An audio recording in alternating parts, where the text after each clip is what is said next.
Welcome to Orioles on the Verge. This is Zach Spedden, joined as always by Bob Phelan and Nick Stevens. And on tonight's episode, we're going to recap the Orioles offseason in part one of our interview with Andy Kostka and Danielle Allentuck of the Baltimore Banner. We'll introduce Andy and Danielle in just a moment. But first, as we like to do at the top of all of our episodes, we have a few new members to welcome to our Patreon community. And with that, I will turn it over to Bob. I actually think, first of all, yes, thank you, new patrons. I think I shouted out Keel McLaughlin last week, but he officially went from free trial to official supporter. So there you go again. And another new one is listed as DB Boy, keeping it a mystery, but thank you for joining up. We appreciate it. And if anyone wants to be a patron, please sign up. Even if not, join our Discord. We have a Top Series 1 opens up next tomorrow, and we're doing a box break of that. So spring training, baseball cards, it's all happening. And we'll look now back at an offseason that was busy, not just in terms of on-field moves, but things that are going to happen off the field that are going to affect the future of the Orioles.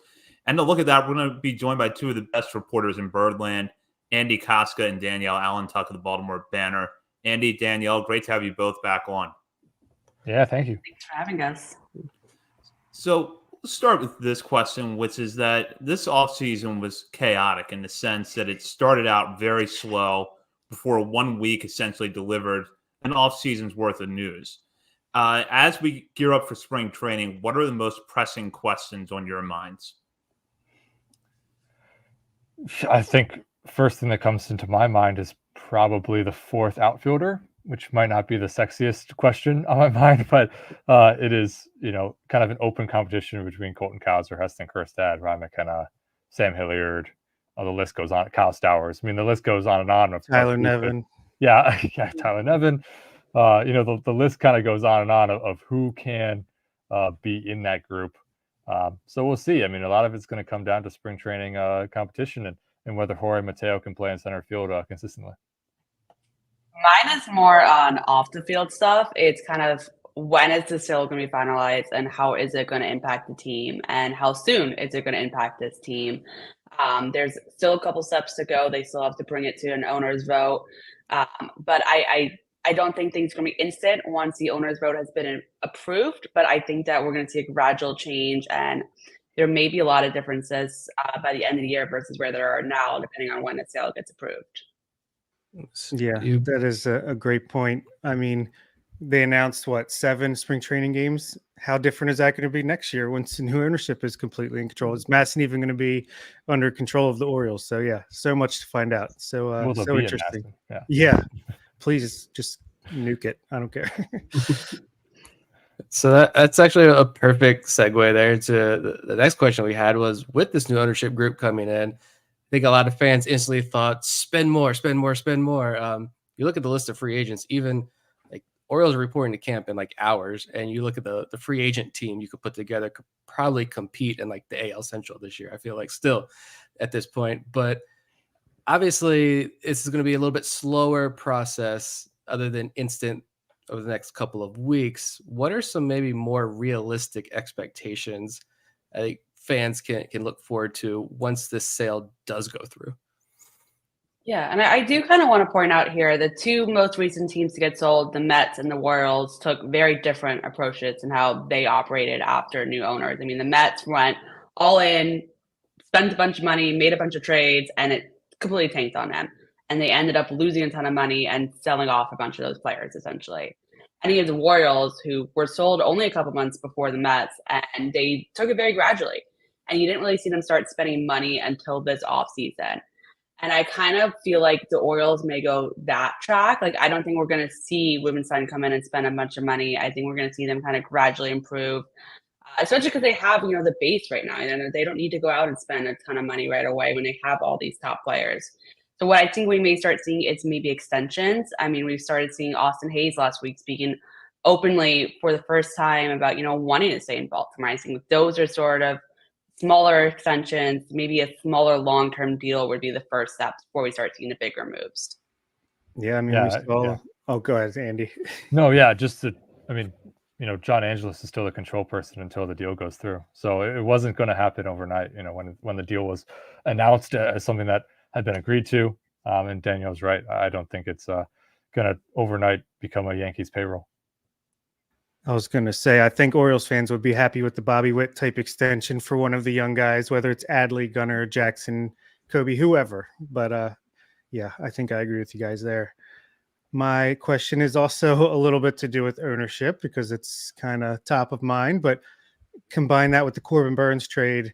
Looking at Corbin Burns specifically, do you think an ownership change could do anything to affect his chances of staying in Baltimore beyond this offseason? And was the timing of the trade like days after the ownership thing? Was that coincidental, as Michael Elias said, or do you think that was tied in a little bit together?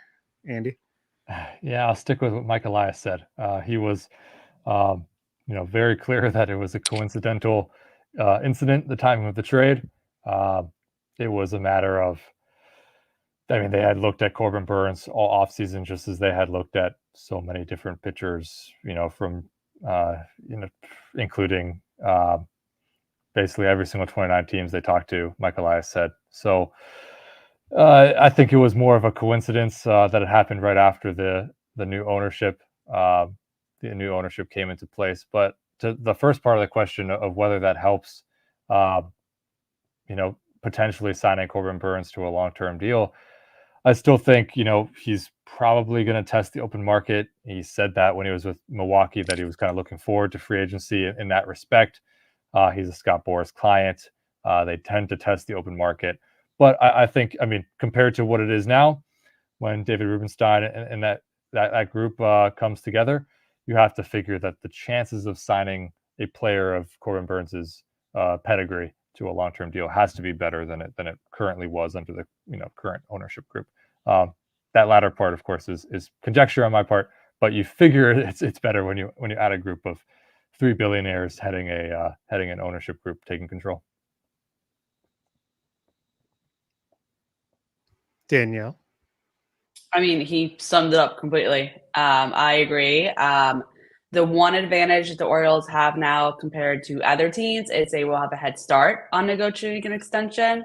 It doesn't necessarily mean that he'll be willing to listen earlier, but they at least have, that advantage going into it. And Adley hugs don't hurt. Yes. Danielle, I saw the podcast, the live episode you did with Paul Mancano last week, taking a look at Corbin Burns. And what struck me was that when the two of you were talking about possible salary, Garrett Cole was the first pitcher that came up. And I was conflicted at first because I'm looking at Blake Snell still sitting here as pitchers and catchers are about to report, not having a big contract yet. It does feel like Burns would be the closest thing we've seen to Garrett Cole on the free agent market since Cole signed with the Yankees before the 2020 season. So do you think that that's probably going to be the ceiling or the floor, maybe, of where negotiations for him would start? I would think so. I would think they'd probably even start higher than that. Think before 2020, that was 4 years ago at this point. I think that they're going to aim much higher than that and kind of maybe that be their fallback.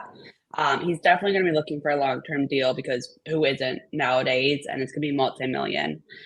If the Orioles were to sign him, it definitely would be one of the biggest contracts, if not the biggest contract in team history. So I think that they're going to be asking for the moon and then they may fall back. Compared to Blake Snell, we don't know what's going on there. I don't have any insight there, but I would think Corbin would be, asking for everything and just seeing what people say back.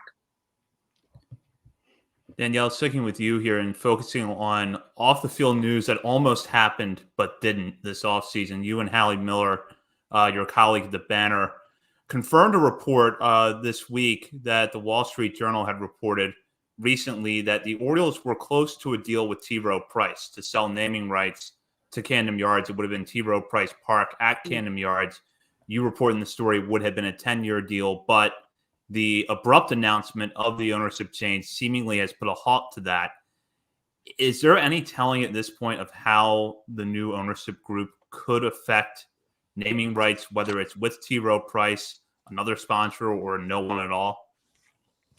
So everything is paused until the sale is finalized. So it doesn't mean that the deal won't be picked up again once that happens. It doesn't mean that they won't necessarily go out and try to find a sponsor of their own and negotiate their own deal.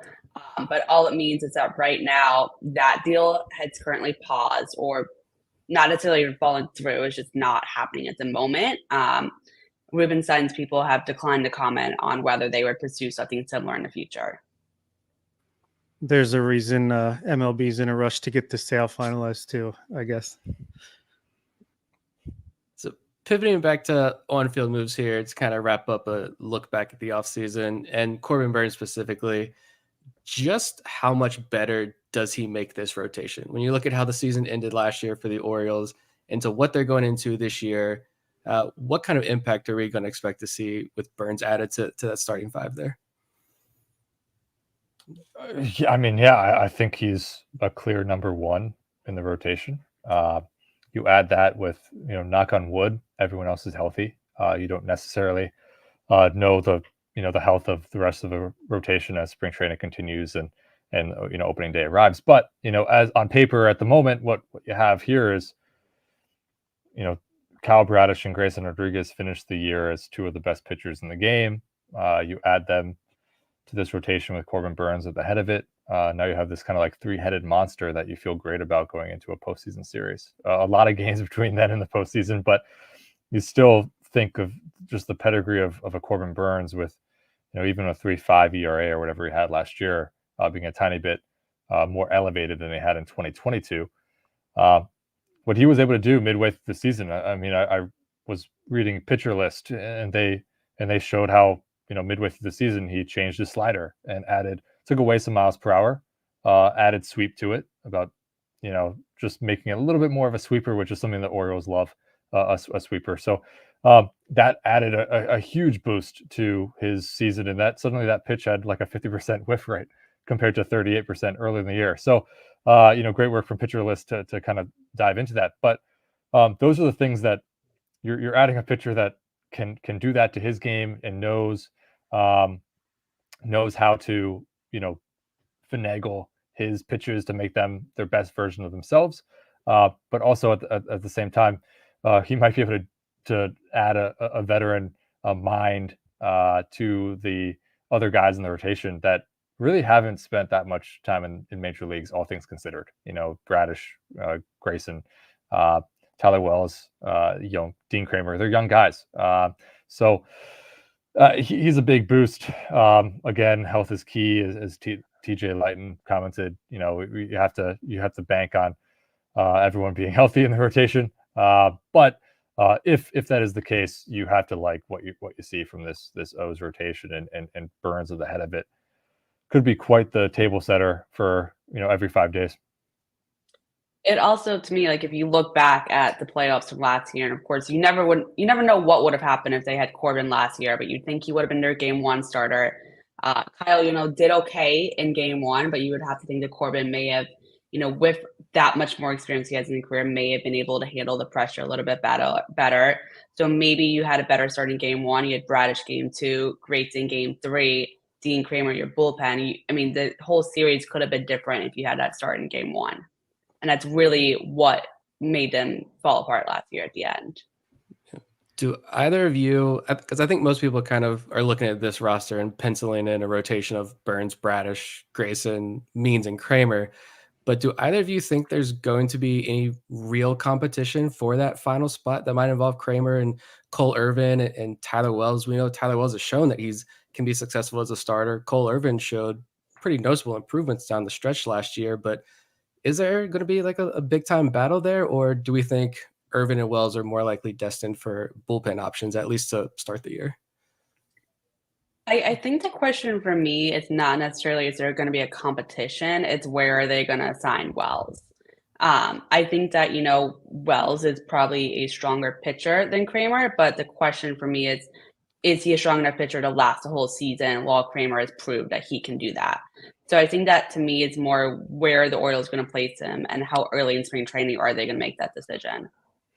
Yeah, that's a big consideration. I'm on the Tyler Wells hype train. Have been for a while. I think his stuff is great. If he's healthy, he's in the rotation, in my opinion.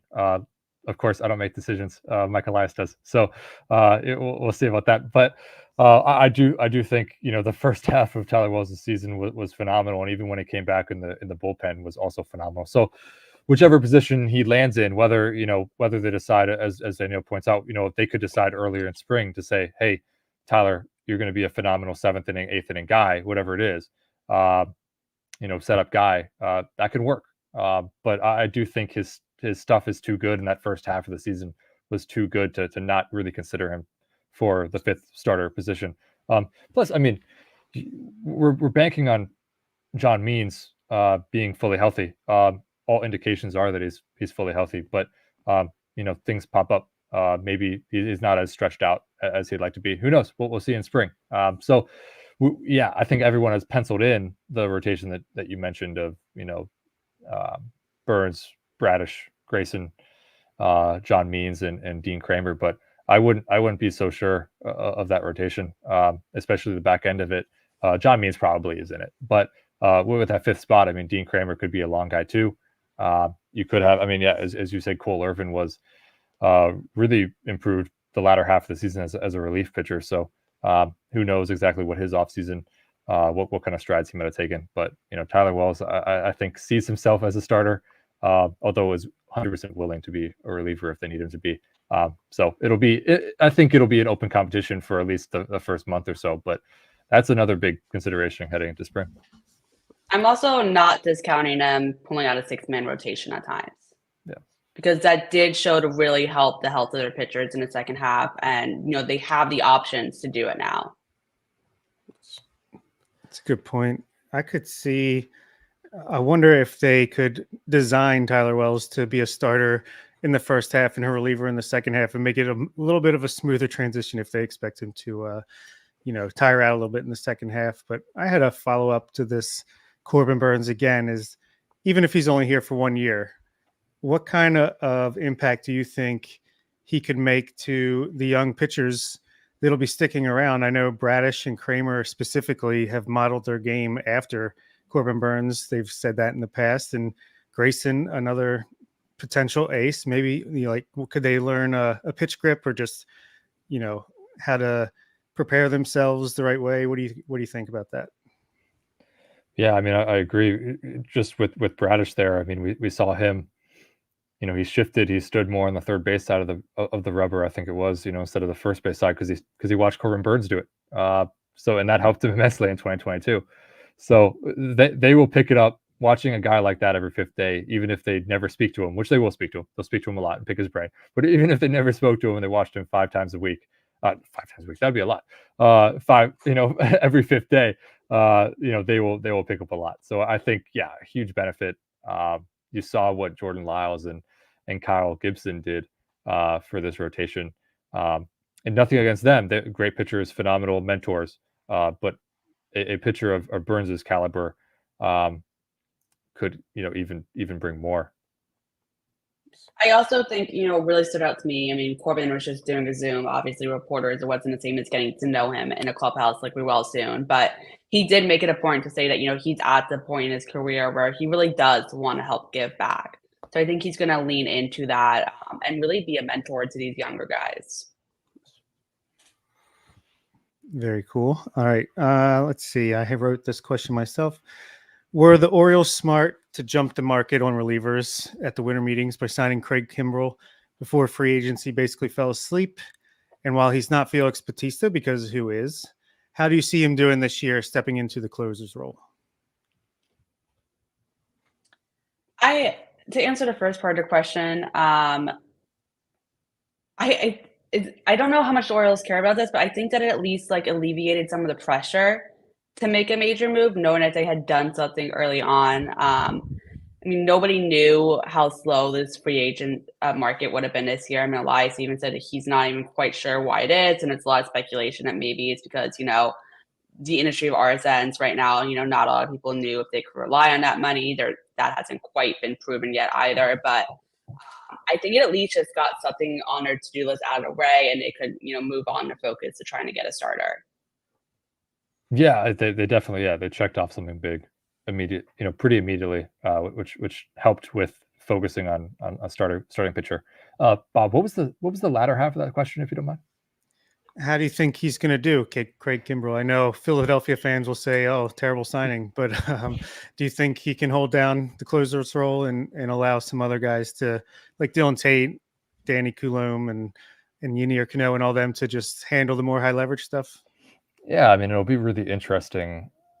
I wouldn't say it's a lock that he is the closer. I think, Mike Elias said he's the closer, so that carries more weight than what I think. But I wouldn't be, shocked if there is any sort of, rumbling in his game in the spring. You have Yunier Cano, you have Dylan Tate, both have closing experience. Yunier with like 8 saves last year, and Tate maybe 5 in 2022. Someone can fact check me on those two. But, so you have guys, and Danny Coulombe, probably not a closer, but, another high leverage arm that you can rely on.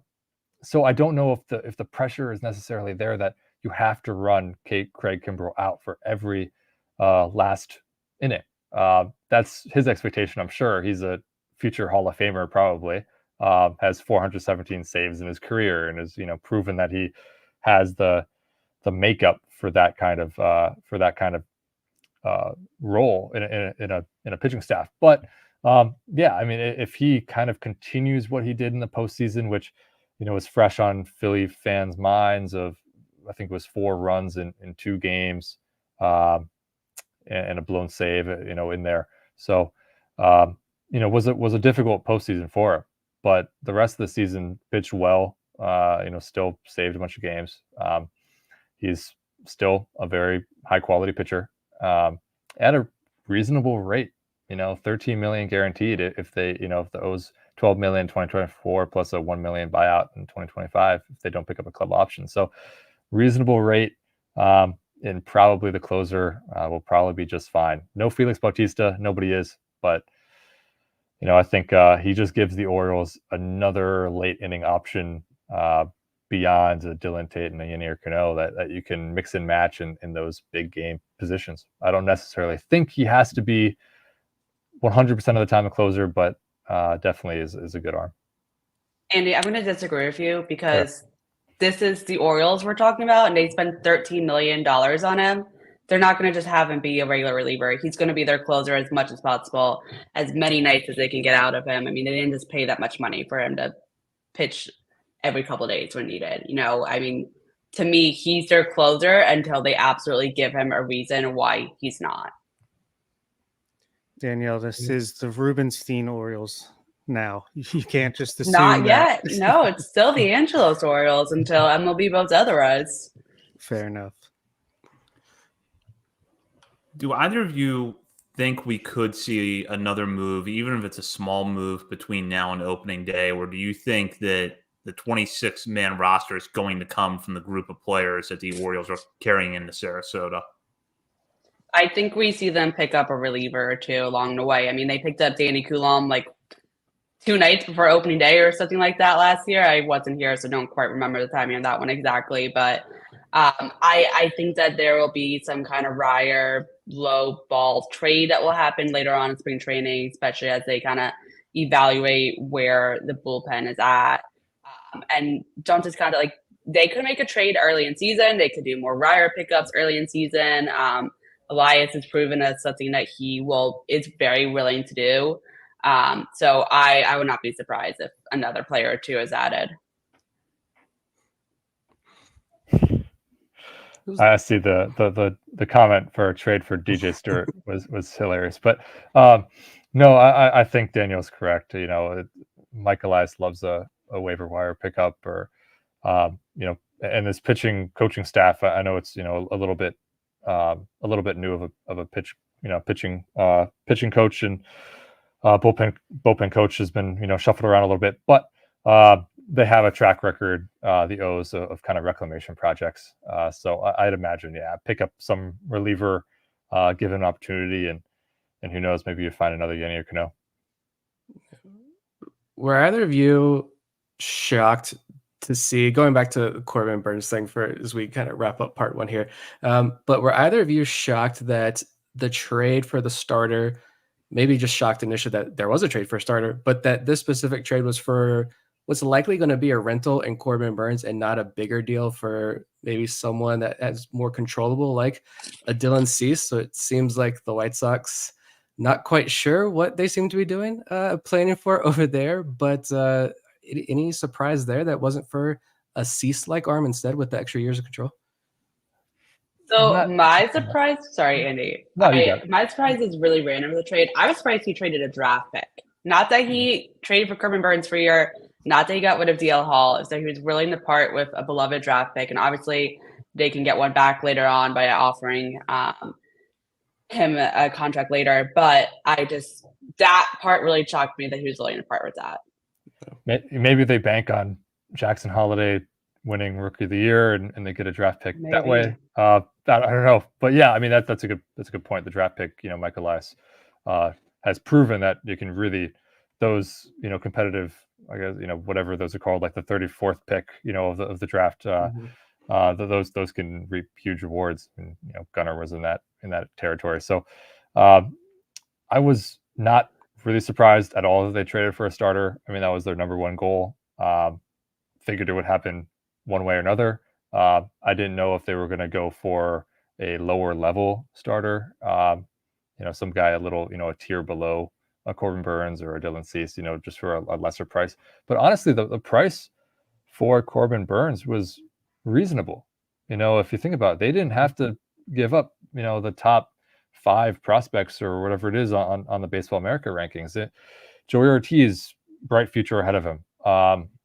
DL Hall could be a phenomenal reliever or starter, but this is the kind of trade that, John Mioli, I think, said it best, our columnist, the banner, like this is the trade that contending teams have to make. And at a certain point, you have to kind of bite the bullet and give up guys that have team control and bright futures. But they did it in a way that they did it responsibly, in a way that you didn't give up a Kobe Mayo or a Samuel Basayo, a Jackson Holiday. Obviously you weren't going to give up, but like those names you didn't necessarily have to give up. Colton Cowser could still be, part, a large part of this team in the future, and you didn't have to give him up. So same with Heston. There's a lot of guys that could have been on the asking price for teams that you honestly, I think Kobe Mayo could be playing third base at some point for the O's this season. So you kind of avoided a major loss of that respect. DL will hurt a little bit, but they have other left-handers. I wouldn't even be shocked if Nick Vespi with that one seam fastball he has now give a little bit of arm side run compared to his sweep. Maybe he comes in as a surprise southpaw out of the bullpen. We'll see, but I think it was honestly a pretty fair trade for both teams. I think both teams had to be happy with it. Yeah, it was definitely my takeaway was definitely that was a win-win, especially if Ortiz and Hall pan out. It's a win-win trade. I loved it. Best of luck to both of those guys. Yeah, the most interesting comments from Elias were that he said he actually thinks they should be able to trade more draft picks, and I just thought it was interesting that they can agree on the value of a draft pick, can't necessarily agree on the value of a player. That was pretty good. We don't usually get into controversial topics here, but this just had to be broached. Andy, you tweeted something. There was a story about the new drink carrier that's coming in to Camden Yards. Coke or Pepsi? Neither. I don't bother with soda. I'm a ginger ale guy if I drink any soda.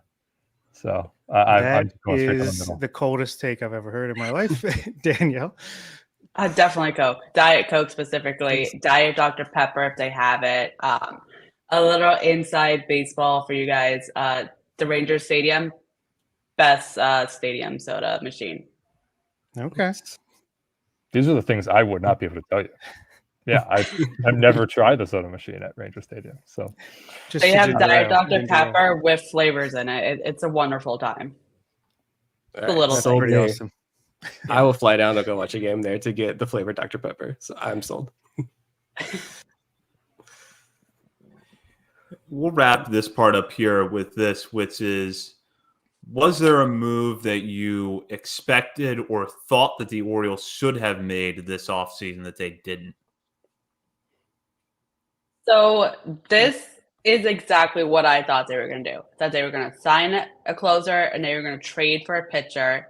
I think that they could have, gone out and got another bat. Maybe they could have, done a couple other smaller wire pickups to help with the bullpen, but I still do believe those are coming. But at the bare minimum, this is what the Orioles needed, and that's what they did. So I didn't expect much else this offseason.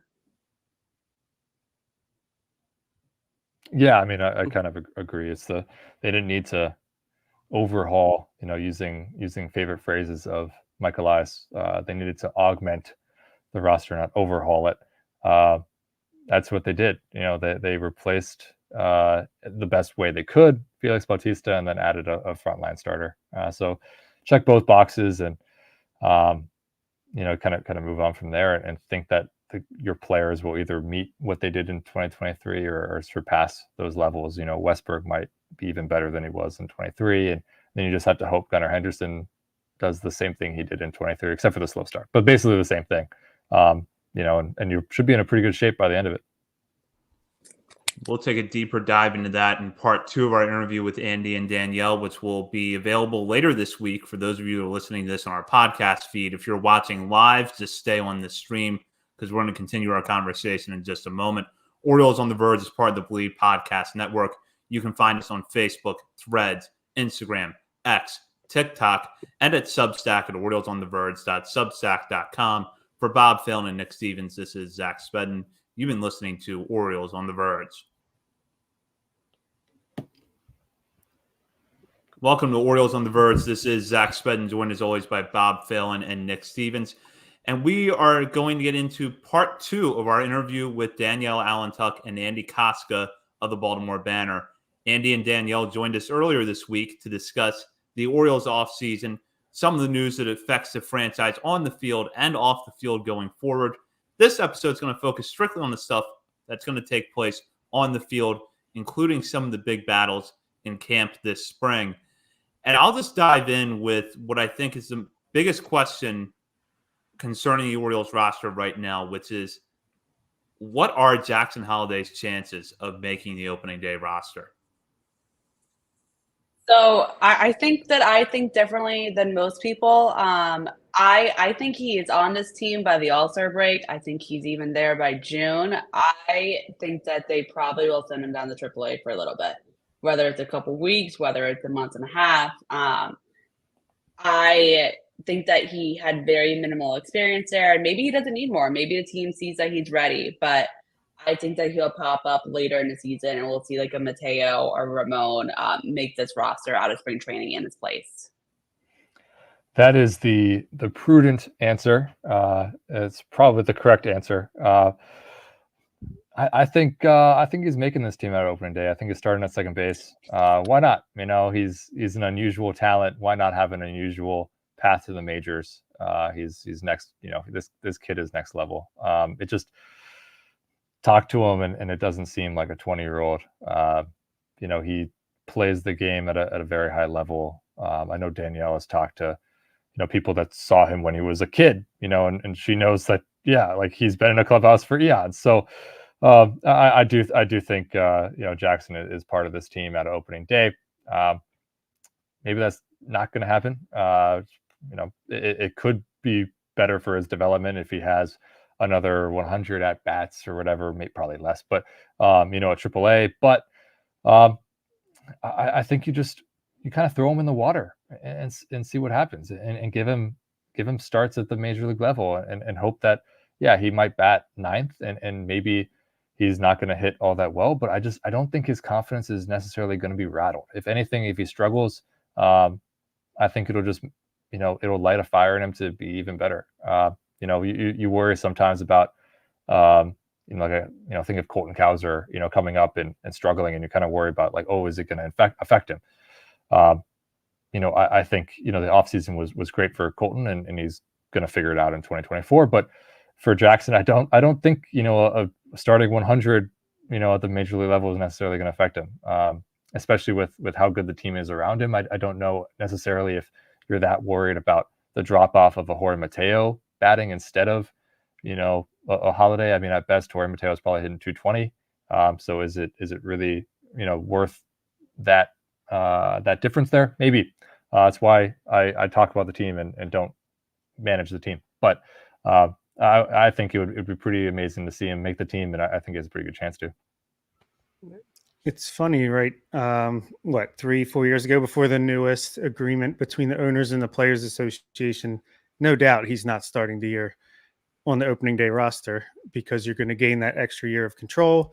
But now it's like, do you start him in AAA, forfeit his right to win a Rookie of the Year bonus pick, a la Gunnar Henderson, and then have the potential that he comes up, lights the world on fire anyway, wins it, and you come home with nothing, versus you forfeit the extra year of control and you try to allow him to try to get you that bonus pick. Do you think, first of all, I don't know where I'm going with this, but the Orioles schedule is seemingly very easy in the first 6 weeks. So between the bonus pick potential and the easy schedule to kind of ease him in, Danielle, am I changing your mind? No, and for one reason, and I've written this multiple times, and I've said it out loud multiple times, I don't think the Orioles are bringing him up until they are 1,000% confident that he is ready to start every day defensively and offensively, and that there is nobody who could play it better than him at that moment. I mean, they're not bringing him up to sit on the bench. They're not bringing him up to platoon with somebody. They're bringing him up when he is an everyday starting, probably second baseman on his team. So I think it has more to do with they're waiting for that exact moment and less to do with the other outside factors. And it could be opening day. Like, I could be wrong. He could come into camp and blow everybody's socks off and prove that he's ready right now and doesn't need that extra AAA time. But I think if you just look at the way the Orioles have done with their other prospects, I just expect them to need a little bit more time there from their point of view. Totally fair. Just to jump in and play devil's advocate to the other side. I mean, last year at spring training as a 19-year-old, this man was so smooth defensively, like so smooth. I think spring training results don't mean anything. I'm sorry. I think if he blows him out of the water in spring training, why not have him on the team? So I mean, you're probably right. Michael Elias is a little bit more like, hey, let's have proven results in minor league games that matter instead of spring training games. But he impressed everybody as a 19-year-old. He's a year older. I think he will somehow shock everybody, even though the expectations are through the roof already. Certainly going to be an exciting storyline to follow starting next week when the position players arrive. But with DL Hall going in the Corbin Burns deal, which we talked about days ago, thank you guys, by the way, for coming back a couple of days later. I hope you guys have done well in the intervening days. But with DL Hall going into Corbin Burns deal, the Orioles are left with the spot in the back end of their bullpen. Does it seem more likely that someone who would otherwise be on the outside looking in will now make the opening day roster, or should we expect them to bring someone in from the outside between now and opening day to kind of fill that role? I mean, I honestly don't know at this point. I think that they have enough options that they could pull from where they don't necessarily need to. I could see them maybe more going to get like some depth bullpen help. Maybe somebody they can stick in the minors and bring up at some point, or maybe that'd be somebody who is penciled in now and makes the bullpen, who they would stick in the minors to start and then bring them back and forth for his options. I think that to me is now a big question mark going to spring training, and I'm not sure what the answer is. Yeah, it's a question. Yeah, it's a question. I would imagine they have the pieces internally that they don't necessarily need to go out and get somebody. You have 8 relievers, probably. I think we could rattle off relievers right now that make the team if you wanted to. But yeah, I think they have the pieces internally, especially with the Dylan Tate coming back, that you feel pretty good about, as long as he's healthy. That you feel pretty good about the back end of the bullpen, especially if Tyler Wells doesn't make the rotation, which, again, as I said a couple of days ago, that, I think Tyler Wells is a candidate for the rotation and can push for it.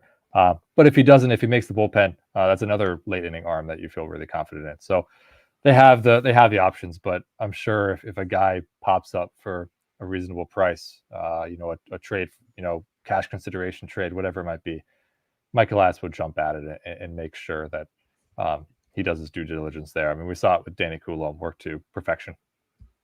Before Nick goes to his next question, let me list the relievers real quick because it's gonna play into it. I see 9 relievers for 8 spots. Craig Kimbrell, Ynier Cano, Tyler Wells, I guess, competing for starter as well. Cole Irvin, Danny Coulomb, Jacob Webb, Ciano Perez, Mike Bauman, Dylan Tate. And I believe and there's also Keegan Aiken. He still exists. Not many options there. Would you consider Bruce Zimmerman or Nick Vespi? Vespi, yes. Did you say Mike Bauman? I did, I think. Okay, yeah. Bauman, I think, is in the bullpen. But I think there's also a couple other names, some of these non-roster invites who we might see come into the picture too. That's true. Wanderson Charles could be. I mean, that fastball is elite. Very, very fast. He just has to throw strikes. Or that reminds me of other players. Brian Baker too. Yeah, Brian Baker has an IPA named after him. Has to be good. So yep. Well, a lot of those guys though don't have options. I think we might have touched on this earlier, but Aiken, I'm actually not sure. I feel like we've had a lot of conversation about Aiken not having an option. Fangraph says he does. I'm going to trust Fangraphs, I guess, for right now. It's got to be the only reason he's still here. Guys like Jacob Webb doesn't. Michael Bauman doesn't have the option. If Tucker Davidson comes back and makes the team, some of those NRIs that are coming into camp, if they happen to make the team, a few of those guys don't have options. Do you think these guys the Orioles are like, we're confident in Bauman and we're going to roll with some of these guys and it's not an issue? Or do you think that makes it more of a pressing issue to make some sort of move over the next couple of weeks? I don't necessarily. Yeah, I was just going to say, I don't necessarily think so, just because DFAs exist for a reason. And unfortunately, when you're a bullpen arm, that's just sort of the life that you live. Exactly. Yeah. I mean, some of these, it's a little bit of a revolving door with as you get deeper into the bullpen. I mean, this is kind of the life they live, and it's tough. But I think there's no reason Bauman can't make the opening day roster. And a lot of these guys are on really team friendly deals that they're probably not afraid to DFA somebody. So, I think, I don't know if that plays too much of a factor into it. Maybe if there's injuries, somewhere, or if they need to, shift guys around because of fatigue later in the season, that can be a little bit trickier. But we'll see. I think at least for some Orioles fans, there's a little bit of a surprise that Ramon Arias is still with the team, given the number of infielders that the Orioles have, the fact that he's now arbitration eligible, making a little bit more money, and only a year removed from a Gold Glove. At this point, is Arias part of the Orioles' plan solidly for 2024, or is there still a chance that maybe he's moved some point early in the year or maybe in camp if they feel like one of their other young infielders is ready to take the step up to the major leagues? I wouldn't rule it out necessarily to have a move. It would really take a phenomenal spring from Kobe Mayo and Jackson Holliday probably to make it a reality. But I think the fact that he has such great defensive versatility, and you can pretty much trust him to hit, I think 265 last year, but at least 250. The floor is pretty good for Ramon Arias. So I don't necessarily agree with the train of thought that you have to get rid of a guy like that. I think he's a great asset for a team, and he has a lot of experience, and you cannot have a team full of rookies at the same time. So you do need some experienced guys, and Ramon is a good guy in the clubhouse too. And I do think his versatility is really what will save him. Hyde has said, especially at shortstop, which I know Ramon doesn't play very often, but he can play it, that they do value your defense there more so than anywhere else. Is the reason why Mateo ended up being on the team for all of last year instead of getting options. So I think that's his saving grace, that he can play high caliber defense and also be suitable at the plate. So I think unless they really, really somebody forces their way through, I think even if Holiday's on a team, there's a good chance Ramon will be too. Yeah, I'd agree with that. I do see a comment. Sorry to derail you guys, but I do see a comment saying trade Santander, and I wonder, like, what is the, in your opinion? I don't think there's any reason to trade Anthony Santander. I mean, he's your best power hitter from both sides of the plate, just about, and the fact that he is a solid defender too in right field. Personally, I don't see any reason to trade Anthony Santander entering the final year of team control. Just opening that to you guys. Absolutely. Extend him. You could extend him for a small deal, but to me, it's the perfect qualifying offer candidate, because if he accepts it, great. You get a power hitting switch hitter at, basically league average free agency rate for 1 year. How often can you do that? And if he declines it, you get another draft pick if he signs elsewhere. Yeah, At exactly. this point, go ahead.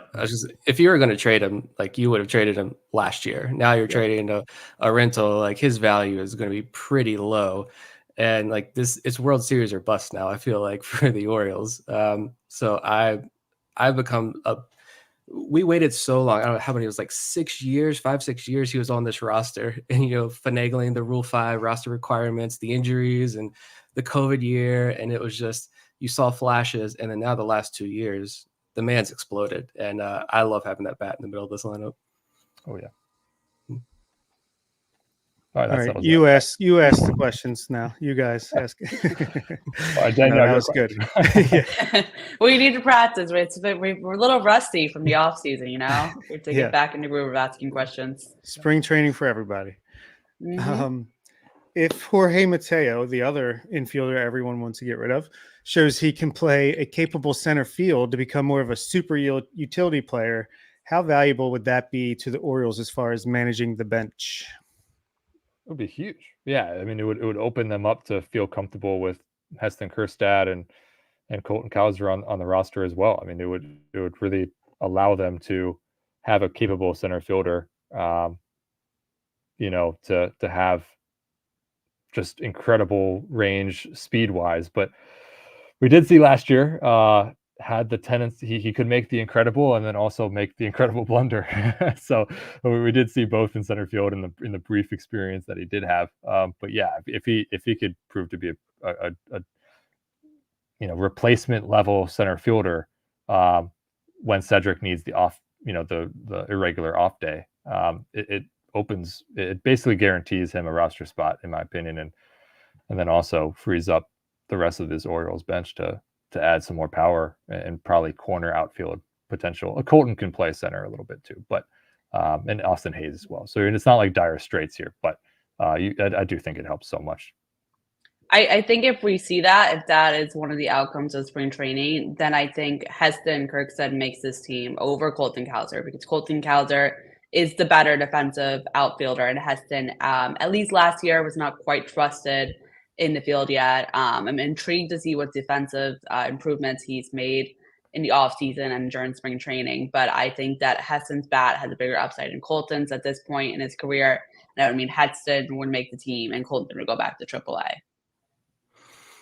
Yeah, I know that's one storyline I'm anxious to see how this outfield plays out. And can Cowser and Kjerstad both make the major league roster? But speaking of competitions, though, do you guys see, we know for the most part, when teams go to spring, very few roster spots, not 26-man roster, are actually up for grabs. But what do you guys see as the real competitions for opening day roster coming into spring training? So, I mean, I think infield has probably 2 spots up for grabs, outfield maybe 1. And then I think bullpen. I think Tyler Wells is on the team. It's just a matter of where he is. And I think obviously catchers that your other starter candidates are pretty set. It's just all a matter of where they end up. Yeah, I kind of go along with that. I think the main question for the only starting position that I think is up for grabs would be second base / third. I mean, it could be Jordan Westburg at second or third. Potentially. And I think Jordan Westburg makes the team no matter what. Right. I agree with that. Yeah, 100%. So maybe second or third for him. And then you have the opening of maybe it's Arias starting at third.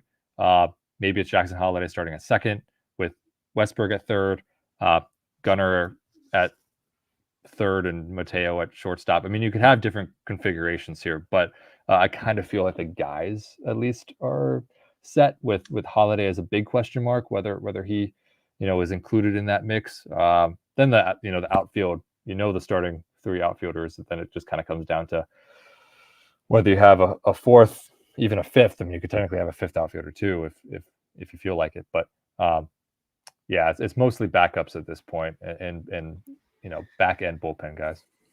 It's easy to forget Ryan O'Hearn exists as well after the year he had last year. Mm-hmm. Is he just firmly like on the bench? DH? DH bench. I would imagine. Splitting time with Mountcastle at first with whoever not playing can play DH. O'Hearn can play corner outfield if you need him to in a pinch. I'd imagine. I mean, his last year was so good. So unless he shows something completely different, there's no reason for him not to be a fixture on this team again. What would have to happen? Oh, go ahead. I was going to use this as an opportunity for like Andy to wax poetically about Jordan Westberg because I'm not going to say I was skeptical. I wasn't skeptical of him as a prospect. It just seemed like if they were going to make a trade, it was going to be Westberg like a year or so ago at this point. But Westberg came up and like he didn't really have the highs or the lows. He was kind of even keel in that pro debut, played well. He's very strong defensively. We know personality wise what type of person he is. Having some of the minor league coordinators like Tim DeJean on the show before, the way they talk about Jordan Westberg as a person is just, it's mind blowing. Where do you think we'll see the biggest improvements in Westberg's game this year?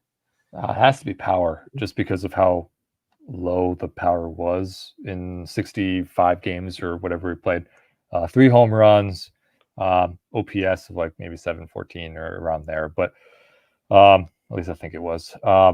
I do think, he will make a boost in power. I mean, you saw at AAA, 15, 18 home runs, whatever it was at, AAA, the other part of the season. He has it in his locker. Tremendous bat to ball skill.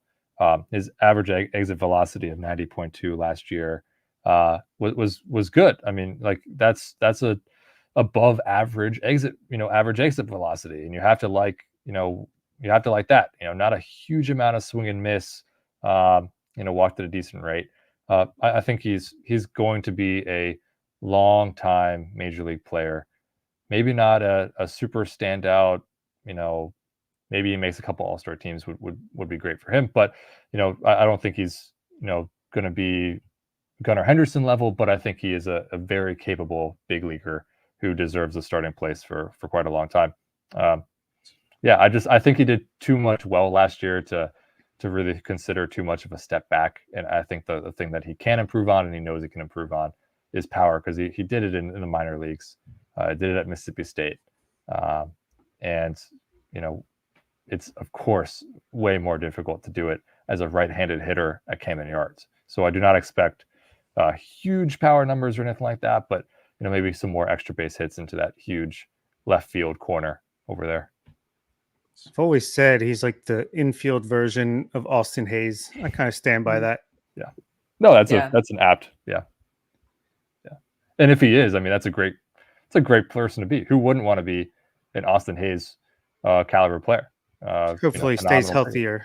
Yeah. And without the 2-year dip off return to the majors story that Hayes went through. Yeah, fair. Okay, we'll take back what I said. But I mean, that's Austin is a very reliable player, and so I think you can rely on Jordan Westberg to be a bit, a major leaguer this year that starts 120 games probably for the O's, maybe a little bit more. Who knows? I think he can definitely be a big part of this team.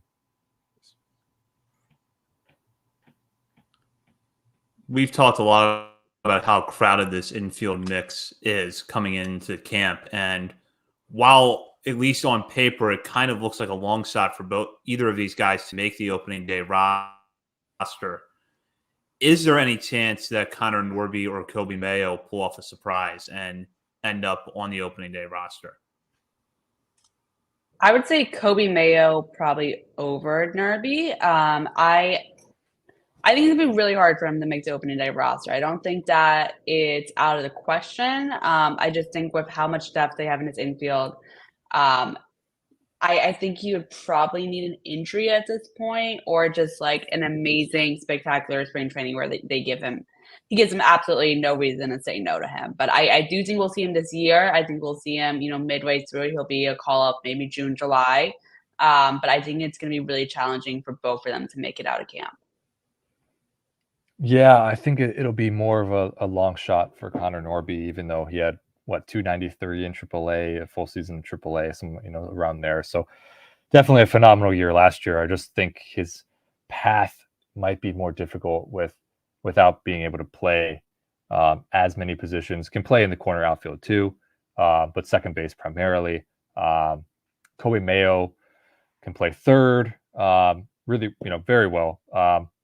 First base if he needs to, and probably do it as a decent first baseman. And then who knows? I mean, guys can learn corner outfield a little bit too. I don't know if either of them this year will break through out of spring training, but I think Kobe Mayo is a huge future. Huge amount of power, even for a right-handed hitter at Camden Yards. That can be difficult, but there's still a lot of power to be had there. And his versatility being third base or first base. I mean, who knows exactly the long-term future of, Ryan O'Hearn after this year. He might not be on the 2025 roster. Then you like having Kobe Mayo, even though they both are right-handed batters, Mountcastle and Mayo. But there's definitely options for him being a long-term Oriole. I don't necessarily see it out of spring training this year, unless he completely mashes the ball 40,000 times and then he forces his way onto the roster. I mean, that's possible too. Very good chance he could do that. For me personally, I would take that cushiony opening 5-6 weeks of the schedule combined with the good starting pitching staff. I'd do Kobe Mayo, Gunnar Henderson, Jackson Holiday infield with Jordan Westberg, super utility guy, could play left field, third base, second base, but I know that's not going to happen. Last year at spring training, I think it was a surprise Jackson Holiday got a spring invite at all. And then he stuck around so longer than I think anyone would have imagined him to do so. This year, the Orioles have invited a top 20 prospect in baseball that's a teenager still to spring training, Samuel Basayo. Is he this year's Jackson Holiday? Is he going to stick around a little bit and get like some actual playing time in the spring? Or is he going to be, we need so many catchers. As soon as we cut X amount of pitchers, he can go right back down to minor league camp? I think he is probably not there quite as long as Jackson Holiday. I think he's somewhere in the middle there. They love him. They love his upside. They love his potential. They want to see him improve a little bit, his catching skills. And he made a lot of progress last year when he was in Double-A. But I think he's going to be, paired up with Adderley and James McCann all spring. I think he's going to be working with the Orioles' top pitchers. They see a huge future in him. They're kind of counting on him.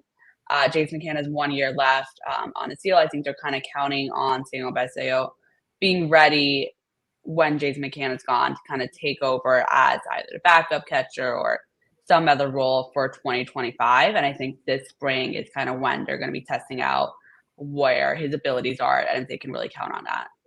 Yeah, you can mess around with him too, a little bit of first base, a little bit of DH in spring. So don't put as much strain on forcing him to catch, 9-inning games or things like that. But yeah, I think he's, bright future, as Danielle said. They love him. And there's no real harm in having him up for this long. I think it's only gonna help his future. It will be really interesting to see just how he meshes in a clubhouse. Because Jackson obviously had kind of grown up in a clubhouse, so came with an advantage as a young guy. This is a 19-year-old who didn't grow up in a major league clubhouse. Has been in clubhouses his entire life, though, so it's kind of the same thing. But I think he's going to be a really interesting guy to watch, and I think he's not going to make the opening day roster, but could be a guy that as Danielle said, kind of takes over as that backup catcher / DH / first baseman in a couple of years. Real quick, on the other end of the spectrum, Andy, who's this year's Reed Garrett? Who are you stomping for to make the bullpen? Oh man, I was a big Reed Garrett guy And last who was year. the other guy that ended up with Milwaukee or Seattle? Eduard Bizzardo. Yes, that's right. I still am a Bizzardo guy, man. He's good, man. He's good. He was good, and I think he's going to be an asset for Seattle. I think he's with Seattle now, That's right. count it I down, think that's man. right. He's Bizzardo has stuff. I was a big fan of him. Just watching his bullpen sessions and watching him work. Obviously, the guys that know a little bit more than me decided not to have him on the roster. So it is what it is. But I don't know who's going to be. I don't know who's going to be this year's Reed Garrett. I take a couple days to watch bullpen sessions. I am all in on the one seam fastball that Nick Vespi has introduced, and so maybe I'll be stopping for Nick Vespi. But Wanderson Charles could be a really intriguing guy with his four seamer, his so much life. It depends on if he can throw strikes, but I think that four seamer is very interesting, and you love a guy that has high velocity. So maybe he is in there. Who knows? You could also have a resurgent for Brian Baker that shows that last year was a bit a huge anomaly, and he can get back to his best. So yeah, there's a lot of fringe bullpen arms right now that could show up and have great times.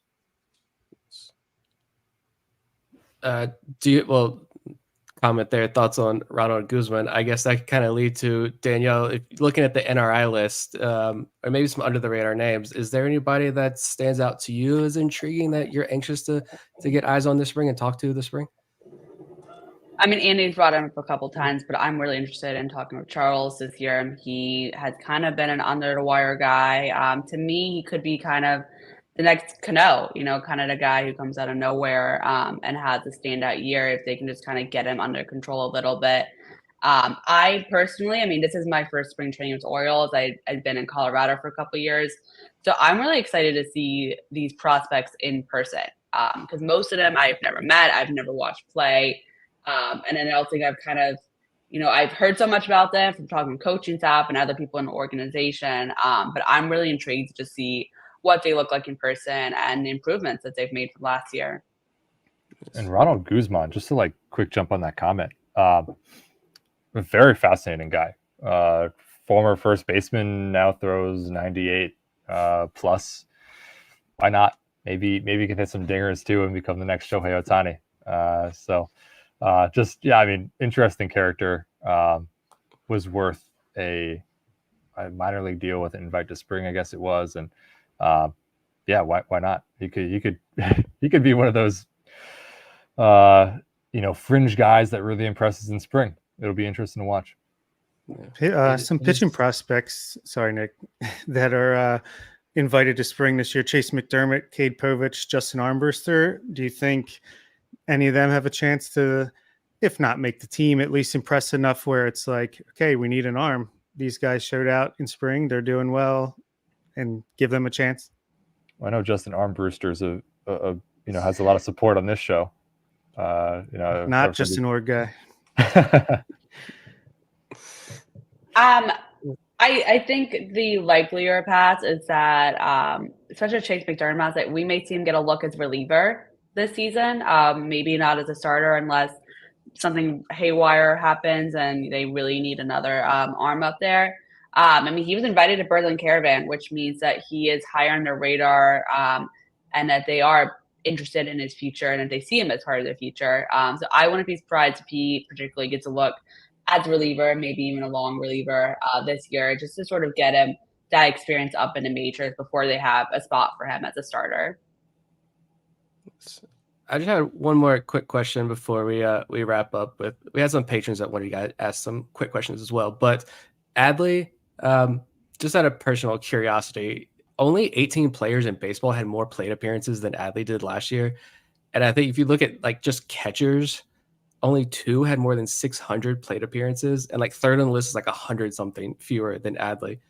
Do you guys think that we see him take more days off this upcoming year and for what is hopefully a deep playoff run? Or I mean, you guys are there in the clubhouse, talk with him. Is that who he is? He's that guy that's going to go out there for 600 plus plate appearances every year for the next couple of years.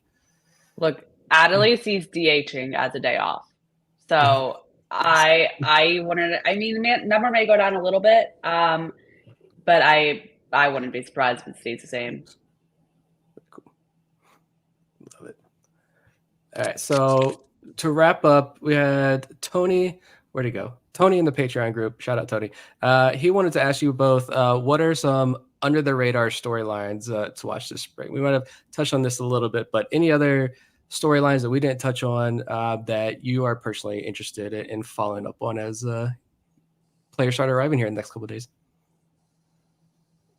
Yeah, I mean, Cade Povich and Chase McDermott. I'm interested just to see, what they kind of look like and whether they could, mess around for, a look as a fifth starter. I think it's a super long shot, whether, for a rotation spot. But I'm very interested to see if they can develop into a pretty reliable major league arm. And it's not a make or break spring for either of them. They can spend more time in the minors. It's not going to be a huge hindrance on any development. Probably will help them, honestly, spending a lot more time as a starter in the minors rather than being a bullpen guy in the major league level. But it could be interesting to see if one of them is one of those like dark horse long guys out of the bullpen. I am intrigued to learn more about Drew French, the new pitching coach. I think to me, a pitching coach is a very important part of his team. He's never been a major league pitching coach, but he has a deep history of Elias and some of these other staff members. We don't really know much about him yet, and I'm intrigued to hear about him, hear how his coaching style differs. Any coaching profiles you guys want to throw out there? I am all about that. So story ideas for the spring. We got you. Personally, I'm looking forward to David Rubenstein's press conference when that's officially announced. But from Yoni in our Patreon group, who has the better season, Danny Coulombe, or Cionel Perez? And I guess Andy's answer is Nick Vespi. So Danielle. Good question. I think Danny Coulombe is the safer answer. But I would not be surprised if we saw Cionel take a step forward this year. So that's kind of a wishy-washy answer because I didn't fully answer it, but that's kind of where I'm at right now. Love it. You answered for me. Oh, okay. But Danny Coulombe of that question. I think Danny Coulombe has the better year. I'll leave it there. I do like that. Someone on Twitter, sorry for not remembering who it was, tweeted out that Perez's improvements in the second half had to do with moving from a four-seamer to a two-seamer, more of a sinker. So be interesting to see if that continues. Well, Andy, Danielle, thank you both so much for your insight. You and your colleagues at the Banner do really excellent work covering the team. And it's a little bit of everything over at the Banner right now. You've got the live chats that you run sometimes during the week. You've also got the articles. You've also got The Point, which is a sports newsletter that goes out a few times a week. So can you tell our listeners what's to expect spring training coverage-wise over at the Banner? Everything. More the same, yeah. We have big plans. We have probably the largest team, I believe, coming down to cover spring training this year. Paul McConnor, our social media manager, will be there. We have a photographer there. Andy and I are both here basically the whole time. John Mioli will be here. Our columnist Kyle Goon will be here. So we plan on covering everything and anything related to the Orioles. Yeah, expect deep dives in features from Danielle and I. There's going to be analysis from the entire group. John Mioli knows minor league baseball prospects like nobody's business, except for you guys, of course. Expect now's a great time to subscribe because you get 6 months for $1, and then you get right to postseason, and then you can pay us more money to continue subscribing for postseason. Truly the best coverage. So if you're not signed up, definitely do it. You guys are the best. Thanks for joining us. Thanks, guys. Thank you. That does it for this episode of Orioles on the Verge. We will be back next week. In the meantime, you can check us out on Facebook, X, Instagram, Threads, and TikTok. We're also over at Substack, oriolesontheverge.substack.com, and you can become a member of our Patreon community where we are continuing our top 50 prospects countdown. You don't want to miss that. For Bob Phelan and Nick Stevens, this is Zach Spedden. You've been listening to Orioles on the Verge, part of the Believe Podcast Network.